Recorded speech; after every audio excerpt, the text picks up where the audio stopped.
Do like share and subscribe, और कृपया करके इस चैनल को बढ़ाने के लिए आप इसको सब्सक्राइब कीजिए, साथ साथ अपने दोस्तों के बीच में भी इसको शेयर ज़रूर कीजिए। धन्यवाद। गुड आफ्टरनून फ्रेंड, आज के अपडेट कुछ इस प्रकार से है।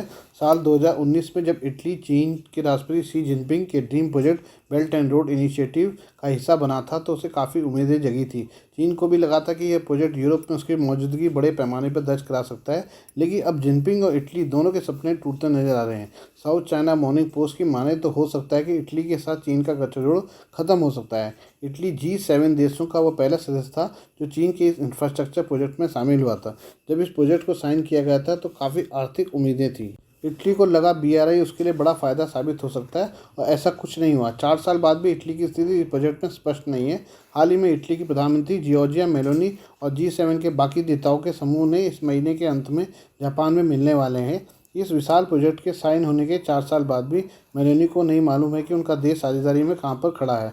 अमेरिका और चीन के बीच प्रतिद्वंद्विता जिस समय तेज़ी से बढ़ रही थी, इटली ने इस समझौते को साइन किया था। कुछ लोग मानने लगे थे कि चीन के इस प्रोजेक्ट के बाद यूरोप में एक ब्लॉक बन रहा है। इटली के फैसले की वजह से चीन के साथ उसके रिश्तों ने यूरोपियन यूनियन में युद्ध की स्थिति पैदा कर दी थी।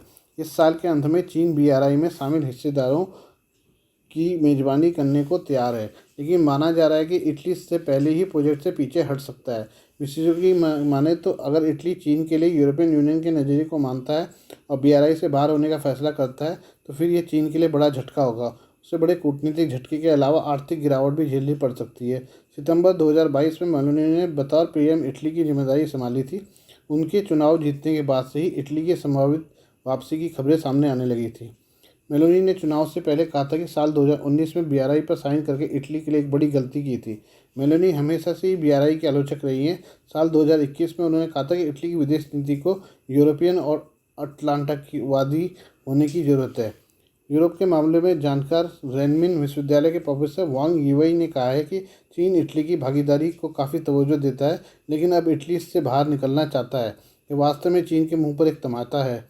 BRI पर साइन करने के बाद भी इटली के लिए निवेश बहुत कम हुआ है।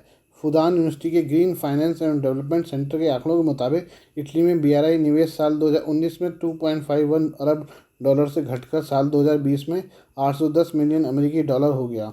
फिनलैंड, जर्मनी, ब्रिटेन, फ्रांस और नीदरलैंड उन यूरोपियन देशों में शामिल हैं जो BRI में शामिल नहीं है, लेकिन साल 2019 से 21 के बीच उन्हें सबसे ज़्यादा चीनी निवेश मिला है। आइए अब हम चीन के बारे में कुछ बातें कर लें। चीन के रक्षा मंत्री ली शांगफू ने सोमवार को पाकिस्तान के नौसेना प्रमुख से मुलाकात की है। ली शांगफू ने कहा कि क्षेत्र में सुरक्षा को मजबूत करने के लिए दोनों पड़ोसियों की नौसेनाओं को क्षमता बढ़ाने के साथ ही साथ आपसी सहयोग में नए क्षेत्रों में विस्तार करने की सख्त जरूरत है। चीन और पाकिस्तान की सेनाओं के बीच रिश्ते काफ़ी पुराने हैं। दोनों देशों की सेना और वायुसेना एक दूसरे के क्षेत्र में हर साल एक द्विपक्षीय अभ्यास को अंजाम देती है। चीनी रक्षा मंत्री के इस बयान को जानकर भारत के लिए बड़ी चुनौती करार दे रहे हैं। चीन के लिए पाकिस्तान की अरब सागर तक पहुंच काफ़ी महत्वपूर्ण है। मलक्का जल डमरू मध्य तक अगर चीन को अपनी पकड़ मजबूत करनी है तो पाकिस्तान उसका आम साथी हो सकता है, मगर इस क्षेत्र में चीन के बढ़ते हितों ने भारत के लिए खासी चिंता पैदा कर दी है। चीन ने साल 2017 में हिंद महासागर में स्थित जिबूती में पहला विदेशी मिलिट्री बेस खोला था। इसके बाद से ही उसकी हरकतें बढ़ती जा रही हैं। पाकिस्तान के नौसेना प्रमुख अमजद खान नियाजी इस समय चीन के दौरे पर हैं। उन्होंने इसी दौरान चीनी रक्षा मंत्री ली शांगफू से मुलाकात की है। शांगफू ने नियाजी से कहा कि दोनों देशों के सैन्य संबंध द्विपक्षीय संबंधों का एक महत्वपूर्ण हिस्सा है। शांगफू ने कहा कि दोनों सेनाओं को आदान प्रदान के नए क्षेत्रों में विस्तार करना चाहिए, साथ ही सभी तरह के जोखिमों और चुनौतियों से निपटने की अपनी क्षमता को लगातार बढ़ाने के लिए सहयोग बढ़ाने पर जोर देना चाहिए। चीन के सेंट्रल मिलिट्री कमीशन के उपाध्यक्ष झांग युक्सिया ने अप्रैल में कहा था कि नियाजी की यात्रा के बाद पाकिस्तान की सेना के साथ सहयोग और गहरे होंगे। चीन ने अभी तक इस बारे में नहीं बताया कि क्या उसने पाकिस्तान स्थित चीनी मदद वाले ग्वादर बंदरगाह तक उसकी मिलिट्री की मौजूदगी से जुड़ी कोई मांग की है थी या नहीं। पेंटागन ने इससे पहले पाकिस्तान को भविष्य के चीनी मिलिट्री बेस के लिए संभावित जगह के तौर पर पहचाना था। इसमें ग्वादर को भी संभावित स्थान के तौर पर देखा गया था। अगर ऐसा कुछ होता है तो फिर पाकिस्तान के साथ बढ़ता चीनी सैन्य गठजोड़ भारत की चिंताओं को बढ़ा देगा। साल 2022 में भारत ने श्रीलंका के एक रणनीतिक बंदरगाह पर एक चीनी जासूसी जहाज की मौजूदगी पर चिंता जताई थी। साल 2014 में भारत उस समय श्रीलंका से नाराज हो गया था जब एक चीनी पनडुब्बी और एक युद्धपोत को कोलंबो में ठहरने की अनुमति दी गई थी। ये अब हम सऊदी अरब वगैरह की बात कर लें। एशिया से लेकर अफ्रीका तक अपने बेल्ट एंड रोड परियोजना के मकड़जाल में फंसाने वाले चीन को अब बड़ी चुनौती मिलने जा रही है। भारत, अमेरिका, सऊदी अरब और संयुक्त अरब अमीरात ने खाड़ी देशों के बीच ट्रेन सेवा बनाने पर काम शुरू कर दिया है। भारत, अमेरिका, यूएई और सऊदी अरब के राष्ट्रीय सुरक्षा सलाहकारों के बीच बैठक हुई है। अमेरिका के राष्ट्रीय सुरक्षा सलाहकार जैक सुलिवान और भारतीय एनएसए अजीत डोभाल ने सऊदी क्राउन प्रिंस मोहम्मद बिन सलमान से भी इस ट्रेन परियोजना पर बात की। बताया जा रहा है कि भारत समेत ये चारों देश रेल और बंदरगाह नेटवर्क पर काम करने जा रहे हैं, जिससे भारत और खाड़ी देशों के बीच संपर्क शानदार हो जाएगा। इस रेल और बंदरगाह नेटवर्क को बनाने की योजना I2U2 के मंच पर बनी थी, जिसमें इसराइल, भारत, अमेरिका, यूएई सदस्य देश हैं। रेल और बंदरगाह डील में भी इसराइल शामिल नहीं है। जेके सुलिवान ने सऊदी के क्राउन प्रिंस और भारत तथा संयुक्त अरब अमीरात यूएई के अपने समकक्षों से सऊदी अरब में मुलाकात की है। इस दौरान अमेरिकी एनएसए ने द्विपक्षीय एवं क्षेत्रीय मुद्दों तथा भारत और दुनिया के साथ जुड़े हुए समृद्ध एवं अधिक सुरक्षित पश्चिमी एशिया के साझा दृष्टिकोण को बढ़ावा देने के मुद्दे पर बातचीत की। व्हाइट हाउस ने बताया कि बैठक रविवार को जेद्दा में हुई। उसने कहा, राष्ट्रीय सुरक्षा सलाहकार जेके सुलिवान ने भारत एवं दुनिया के साथ जुड़े हुए समृद्ध एवं अधिक सुरक्षित पश्चिम एशिया के साझा दृष्टिकोण को बढ़ावा देने के मद्देनजर सऊदी अरब में 7 मई को सऊदी के प्रधानमंत्री क्राउन प्रिंस मोहम्मद बिन सलमान, संयुक्त अरब अमीरात यूएई के राष्ट्रीय सुरक्षा सलाहकार शेख तहनून बिन जायद अल नहयान और भारत के राष्ट्रीय सुरक्षा सलाहकार अजीत डोभाल से मुलाकात की। व्हाइट हाउस ने कहा कि सुलिवान ने द्विपक्षीय क्षेत्रीय मामलों पर चर्चा करने के लिए क्राउन प्रिंस शेख तहनून और डोभाल के साथ द्विपक्षीय बैठकें भी की।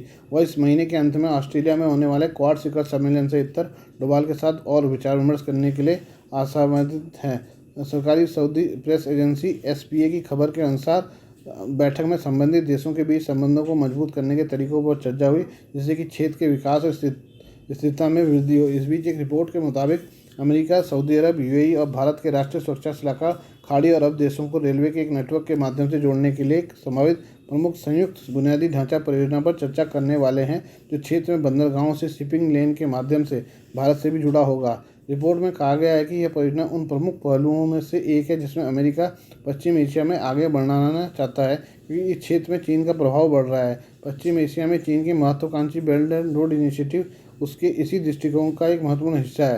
राष्ट्रपति शी जिनपिंग द्वारा 2013 में शुरू की गई परियोजना BRI विकास और निवेश पहलों की परियोजना है, जिसमें भौतिक बुनियादी ढांचे के माध्यम से पूर्वी एशिया और यूरोप को जोड़ने की योजना बनाई गई है, जिससे दुनिया भर में चीन के आर्थिक और राजनीतिक प्रभाव में काफ़ी वृद्धि हुई है। अमेरिकी NSA ऐसे समय पर सऊदी अरब पहुंचे हैं जब खाड़ी देश का चीन के साथ संबंध अपने चरम पर पहुंचता नजर आ रहा है। सऊदी अरब ने चीन की मध्यस्थता के बाद ईरान के साथ अपने रिश्तों को फिर से सामान्य कर लिया है। चीन BRI के तहत इस पूरे इलाके में बहुत बड़े पैमाने पर आधारभूत ढांचे का विकास कर रहा है। यह रेल और बंदरगाह परियोजना चीन को अमेरिका का जवाब कहा जा रहा है। चीन की इस परियोजना से भारत के लिए बड़ी चुनौती पैदा हो गई है। चीन अफ्रीका, खाड़ी देशों, मध्य एशिया और यूरोप से होने वाले व्यापार पर कब्जा करना चाहता है। भारत का मानना है कि चीन का यह नया सिल्क रोड उसके विकास और अंतर्राष्ट्रीय व्यापार को बाधित कर देगा। भारत ने इससे बचने के लिए पहले ईरान के चाबहार बंदरगाह के रास्ते मध्य एशिया और यूरोप तक पहुंचने का काम शुरू किया है। भारत और ईरान के बीच कॉरिडोर अमेरिकी प्रतिबंधों के कारण बहुत सफल नहीं हो सका। वहीं साल 2020 में अब्राहम एकॉर्ड पर समझौते के बाद भारत के चीन को चुनौती देने का मौका मिल गया है, फिर वह चाहे क्षेत्रीय व्यापार हो या वैश्विक व्यापार। आज के लिए बस इतना ही। बाकी मिलते हैं कल आपसे नई खबरों के साथ। धन्यवाद।